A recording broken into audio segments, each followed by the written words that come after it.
আসসালামু আলাইকুম। শিক্ষার্থীরা, তোমরা ভালো আছো? আজকের ক্লাসে তোমাদের সবাইকে স্বাগতম। আজকে আমরা উচ্চ মাধ্যমিক পদার্থবিজ্ঞান দ্বিতীয় পত্রের প্রথম অধ্যায় অর্থাৎ তাপগতিবিদ্যার একটি খুবই গুরুত্বপূর্ণ টপিক এন্ট্রপি নিয়ে আলোচনা করব। তোমরা খাতা এবং কলম নিয়ে রেডি হয়ে যাও এবং আমার সাথে সাথে মেন টপিকগুলো লিখে ফেলো। পরবর্তীতে যে কোনো রাইটারের বই থেকে তোমরা সেগুলো পড়ে নেবে। তো আমরা ক্লাসে ফিরে যাই। তাহলে আমাদের প্রথমে আমরা শুরু করব এন্ট্রপি। এন্ট্রপি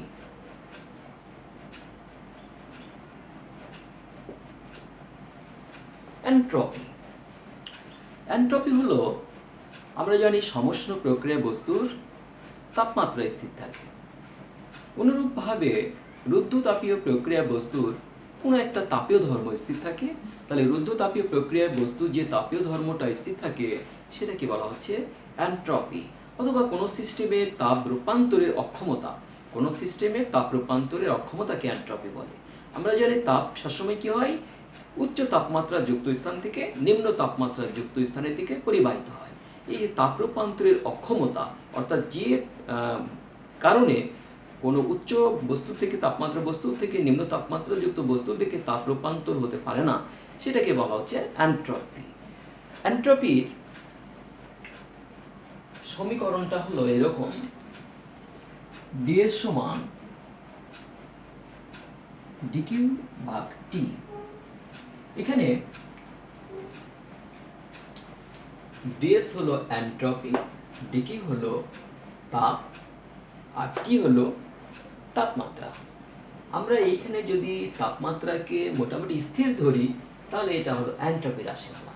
কিন্তু তাপমাত্রাকে যদি আমরা পরিবর্তনশীল ধরি সেক্ষেত্রে এন্ট্রপির সমীকরণটা হবে ডিএস সমান সমাকলন ডিকিউ ভাগ টি। আমরা মনে করলাম তাপমাত্রা T1 থেকে T2 পরিবর্তন হচ্ছে, তাহলে এই দুইটাই হলো আমাদের এন্ট্রপির সমীকরণ। আচ্ছা, এন্ট্রপির এককটা কি? একক এন্ট্রপির ভিতরে আমরা দেখতে পাচ্ছি তাপ এবং তাপমাত্রা আছে। তাহলে তাপের একক জুল, তাপমাত্রার একক কেলভিন। তাহলে জুল পার কেলভিন, এটাই হলো এন্ট্রপির একক। আমরা এখন জানবো এন্ট্রপির তাৎপর্যটা কি।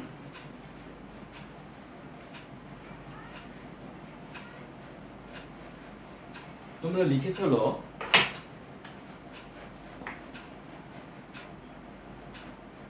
এন্ট্রপির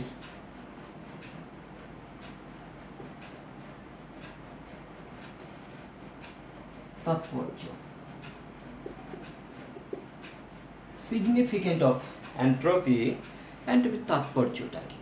তাই এন্ট্রপির অনেকগুলো তাৎপর্য আছে, তার মধ্যে মেন দু একটা আমরা বলতে পারি। এন্ট্রপি হলো কোনো সিস্টেমের তাপীয় অবস্থা প্রকাশ করে। অর্থাৎ এন্ট্রপি বলতে গেলে আমরা বুঝবো কোনো সিস্টেমের তাপ এবং তাপমাত্রা, কোনো সিস্টেমের তাপ এবং তাপমাত্রা এই দুইটার যে অনুপাত সেটাকে এন্ট্রপি বলা হবে। আরেকটা হলো এন্ট্রপির কারণে কোনো সিস্টেম শৃঙ্খল অবস্থা হতে বিশৃঙ্খল অবস্থার দিকে ধাবিত হয়।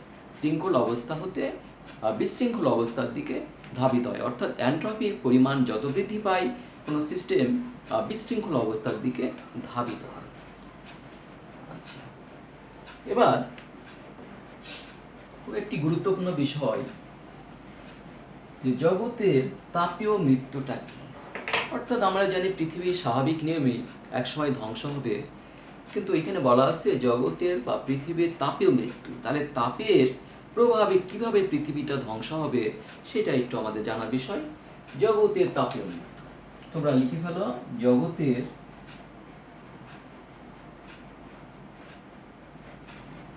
তাপীয় মৃত্যু।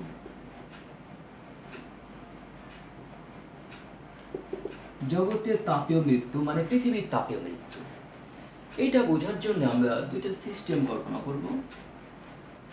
মনে করলাম এটা একটা পৃথিবী, এইটা আমাদের পৃথিবী। পৃথিবীর মধ্যে আমরা মনে করছি একটা সিস্টেম বা একটা বস্তু,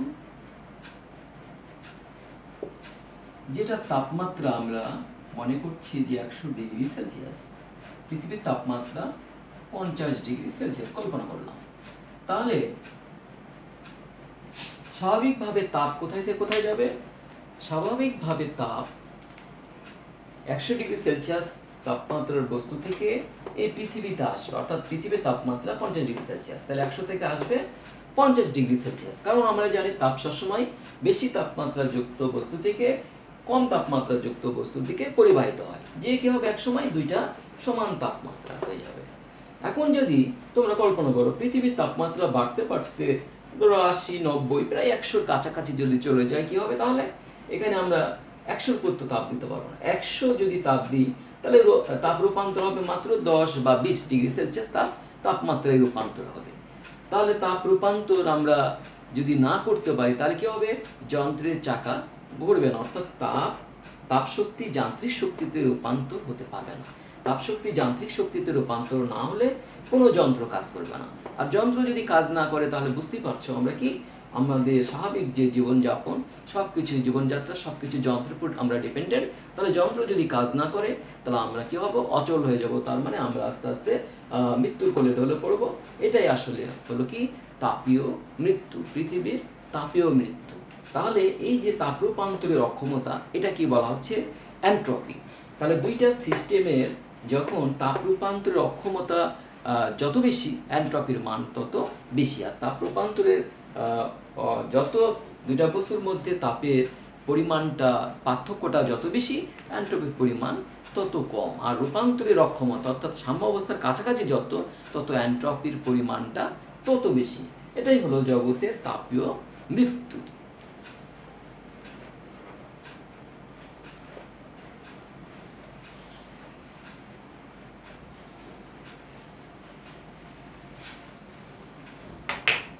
এবার আমরা পড়ব এনট্রপির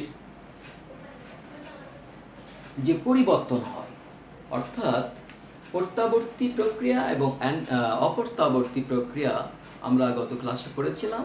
এখন আমরা দেখব যে প্রত্যাবর্তী প্রক্রিয়ায় এনট্রপির পরিবর্তন। তোমরা লিখে ফেলো প্রত্যাবর্তী প্রক্রিয়ায় এনট্রপির পরিবর্তন।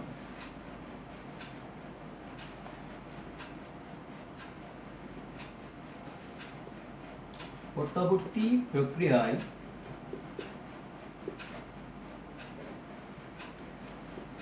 এনট্রপির পরিবর্তন।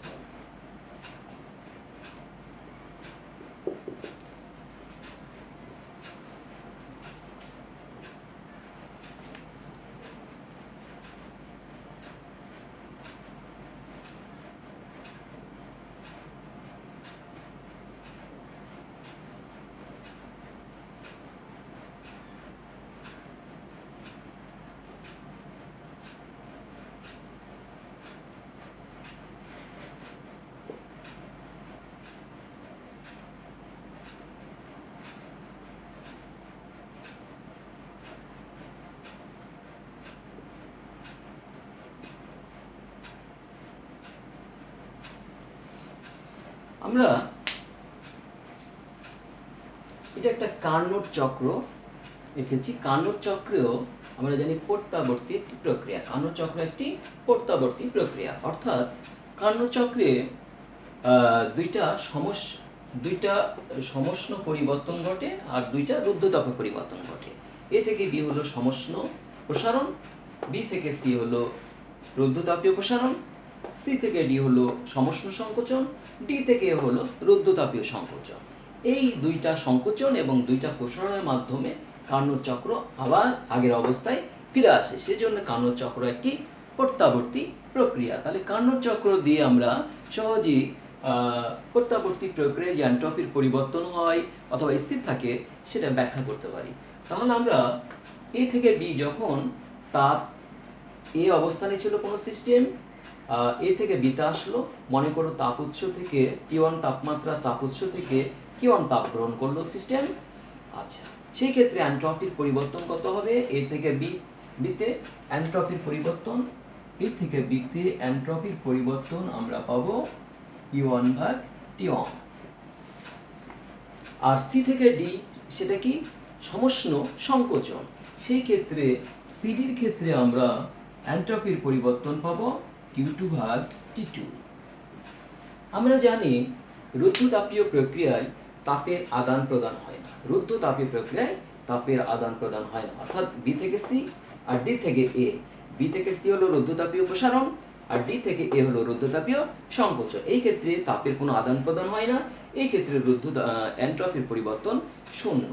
তাহলে আমাদের শুধু এন্ট্রপির পরিবর্তন পাচ্ছি সমষ্ণ প্রসারণ এবং সমষ্ণ সংকোচনের ক্ষেত্রে।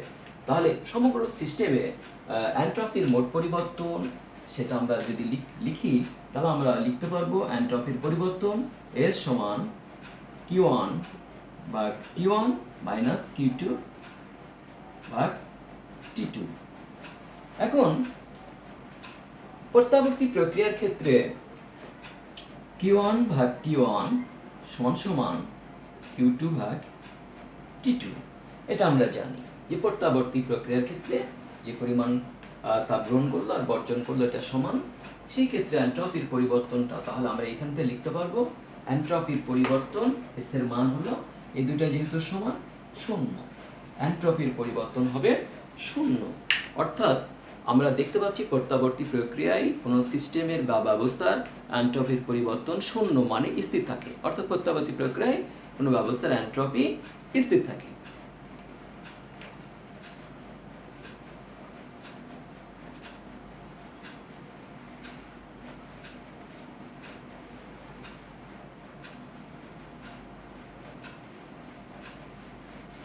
এবার আমরা পড়ব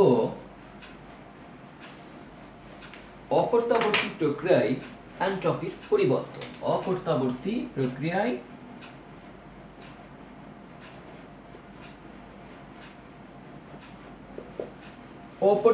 প্রক্রিয়ায় এন্ট্রপির পরিবর্তন সেটা আমরা এবার পড়ব। আমরা একটা বস্তু মনে করলাম এ একটা বস্তু, বি একটা বস্তু। এ বস্তুর তাপমাত্রা হলো T1, বি বস্তুর তাপমাত্রা হলো T2, যেখানে T1 গ্রেটার দেন T2। তাহলে তাপ কোথায় যাবে? তাপ এ থেকে বি বস্তুর দিকে পরিবাহিত হবে। তাহলে অপ্রত্যাবর্তী প্রক্রিয়াটা কি? আমরা গত ক্লাসে আলোচনা করেছিলাম যে প্রক্রিয়া বা পরিবর্তনের সময় সিস্টেম কি বিপরীতমুখী হয়ে প্রত্যাবর্তন করতে পারে না, বিপরীতমুখী হয়ে প্রত্যাবর্তন করতে পারে না, সেটাই হলো অপ্রত্যাবর্তী প্রক্রিয়া। তাহলে আমরা তাপের পরিবহন বা পরিচালন এই প্রক্রিয়াটা আমরা একটা অপ্রত্যাবর্তী প্রক্রিয়া হিসেবে কল্পনা করতে পারি, কারণ এখানে যে পরিমাণ তাপ উচ্চ তাপমাত্রা এ থেকে বিতে যাচ্ছে সেটা আর বি থেকে এতে আর ফিরে আসতে পারে না। এটা হলো অপ্রত্যাবর্তী প্রক্রিয়ার উদাহরণ। তাহলে আমরা এখন দেখব অপ্রত্যাবর্তী প্রক্রিয়ায় এন্ট্রপির পরিবর্তনটা আমরা হিসাব করব। মনে করি এ এবং বি দুটা বস্তু পরস্পর তাপীয় সংস্পর্শে আছে। এ বস্তুর তাপমাত্রা T1, বি বস্তুর তাপমাত্রা T2, যেখানে T1 গ্রেটার দেন T2। তাহলে এ বস্তু তাপ বর্জন করবে ডিকিউ পরিমাণ মনে করলাম, আর বি বস্তু তাপ গ্রহণ করবে ডিকিউ পরিমাণ। তাহলে এ বস্তুর এন্ট্রপি হ্রাস পাবে এবং বি বস্তুর এন্ট্রপি বৃদ্ধি পাবে। তাহলে এ বস্তুর এন্ট্রপি হ্রাস সেটা যদি আমরা হিসাব করি, এ বস্তুর এন্ট্রপি হ্রাস, তাহলে এ বস্তুর এন্ট্রপি হ্রাসটা হলো ডিকিউ বা T1, আর বি বস্তুর এন্ট্রপি বৃদ্ধি পাবে। তাহলে বি বস্তুর এন্ট্রপি যে বৃদ্ধির পরিমাণ সেটা হবে ডিকিউ ভাগ T2। তাহলে সমগ্র ব্যবস্থায় এন্ট্রপির পরিবর্তনটা আমরা যদি হিসাব করি, এন্ট্রপির পরিবর্তন ডিএস সমান সমান হবে আমাদের বৃদ্ধি ডিকিউ ভাগ T2 মাইনাস ডিকিউ ভাগ T1। যেহেতু T1 গ্রেটার দেন T2, সেজন্য এইটা এন্ট্রপির পরিবর্তনটা হলো ধনাত্মক, পজিটিভ। তাহলে আমরা সহজে এখান থেকে বলতে পারি যে অপ্রত্যাবর্তী প্রক্রিয়ায় এন্ট্রপির ধনাত্মক, এন্ট্রপির মানটা বা পরিবর্তনটা হবে ধনাত্মক। এটাই আমাদের ছিল অপ্রত্যাবর্তী প্রক্রিয়া এন্ট্রপির পরিবর্তনের হিসাব। এবার আমরা কিছু গাণিতিক সমস্যার সমাধান করে ফেলব।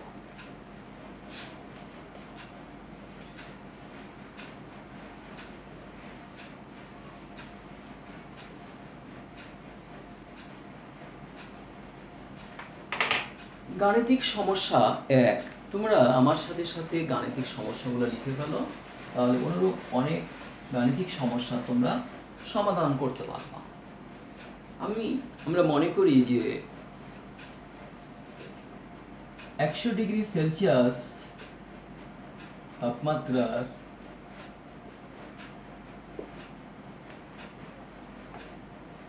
2 কেজি পানির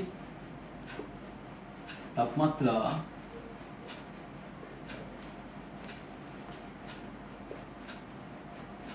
100 ডিগ্রি সেলসিয়াসে পরিণত করা হলো।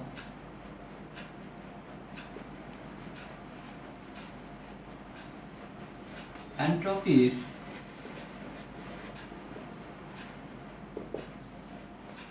পরিবর্তন কত? পানির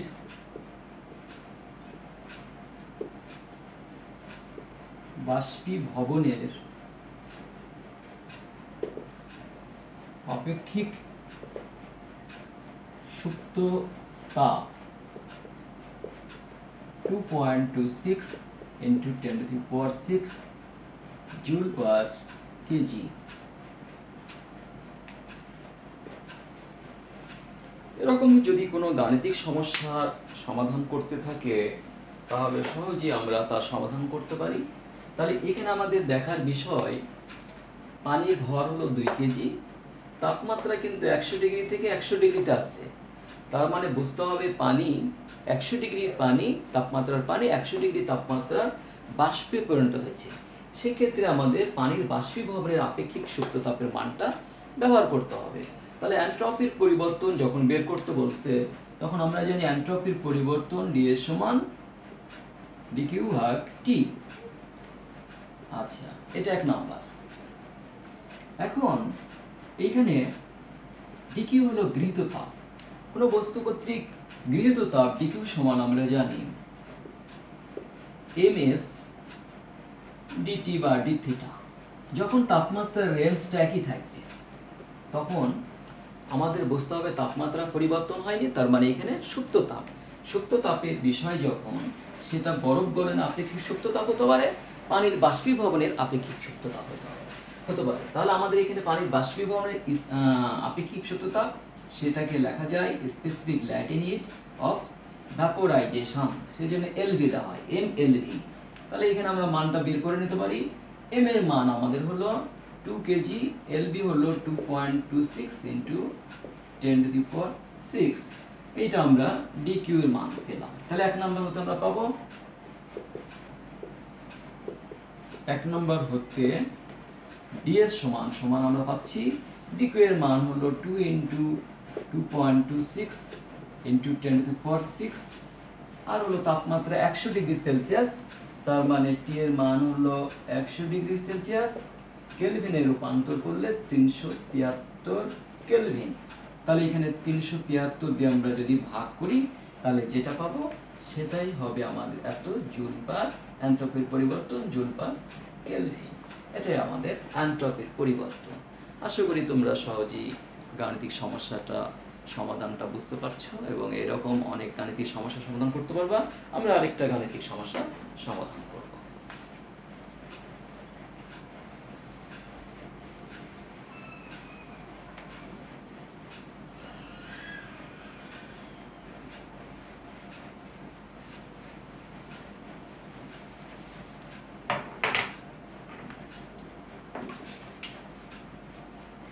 গাণিতিক সমস্যা 2। 10 ডিগ্রি সেলসিয়াস তাপমাত্রার 5 কেজি ভরের পানির তাপমাত্রা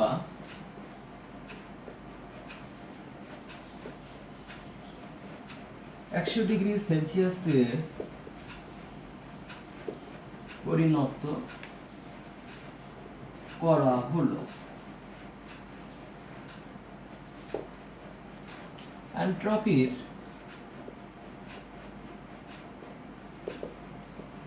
পরিবর্তন কত? এক্ষেত্রে আমাদের পানির আপেক্ষিক তাপ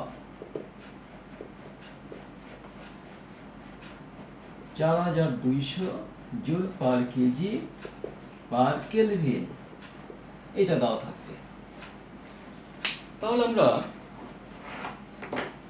এইখানে আমরা যেটা দেখতে পাচ্ছি সেটা হলো তাপমাত্রা কিন্তু আমাদের দুই রকম, 10 ডিগ্রি থেকে বৃদ্ধি পেয়ে হলো 100 ডিগ্রি সেলসিয়াস। তাহলে আগের গাণিতিক সমস্যায় আমরা যে সমীকরণটা লিখেছিলাম সেটা আমরা লিখতে পারি। আমরা জানি এনট্রপির পরিবর্তন ডিএস সমান ডিকিউ ভাগ টি। তাহলে যখন তাপমাত্রার ভ্যারিয়েশন থাকবে 10 থেকে 100, সেক্ষেত্রে মোট এনট্রপির পরিবর্তন আমরা লিখব সমাকলন দিয়ে T1 থেকে T2 ডিকিউ ভাগ টি, এটা 1 নম্বর দেব। আর ডিকিউ সমান আবার আমরা লিখতে পারি গৃহীত তাপ ms ইন্টু ডিটি, অর্থাৎ ভর ইন্টু আপেক্ষিক তাপ ইন্টু তাপমাত্রার পার্থক্য বা পরিবর্তন। তাহলে 1 থেকে আমরা লিখব কি ডিএস সমান সমাকলন T1 থেকে T2 ডিকিউর পরিবর্তন আমরা লিখব ms DT divide by T. তাহলে ms টা হলো কমন কনস্ট্যান্ট, বাইরে আসলো 1 ভাগ টি ডিটি। রেঞ্জ হলো টেম্পারেচার T1 টু T2। তাহলে আমরা উচ্চতর গণিতের সূত্র আমরা জানি 1 ভাগ x dx সমান ln x, এইটা এখানে আমরা বসাবো। তাহলে আমাদের এখানে হবে ms সামনে আছে ln t, এর লিমিট বসাবো T1 থেকে T2।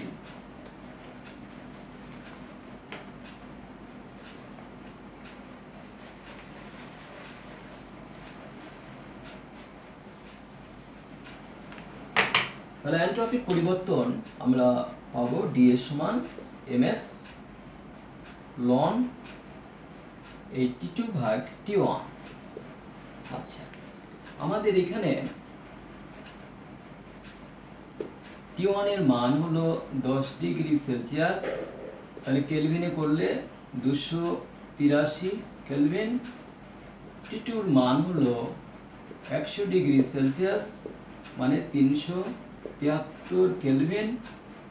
আচ্ছা, ভরের মান দেওয়া আছে, m এর মান হলো 5 কেজি, আর আপেক্ষিক তাপের মান দেওয়া আছে 4200 joule per KG per Kelvin. এই মানগুলো যদি আমরা এই সমীকরণে বসিয়ে দিই তাহলে আপেক্ষিক তাপের মান পাবো 5 ইন্টু 4200 লন T2 হলো আমার 373, T1 এর মান হলো 283। এই মান বসালে যেটা পাবো সেটাই হবে আমাদের এনট্রপির পরিবর্তন, এই জুল পার কেলভিন। সুপ্রিয় শিক্ষার্থীরা, আশা করি তোমরা গাণিতিক সমস্যাগুলো বুঝতে পারছো এবং অনুরূপ গাণিতিক সমস্যাগুলো যে কোনো রাইটারের বই থেকে তোমরা প্র্যাকটিস করে নেবে। তো আজকে এ পর্যন্তই ক্লাস, আমাদের আজকে এই পর্যন্তই। তোমরা সবাই ভালো থাকবা এবং পড়াশোনা চালিয়ে যাবা। সবাইকে আগামী ক্লাস দেখার শুভেচ্ছা জানিয়ে এখানে শেষ করছি। আল্লাহ হাফেজ।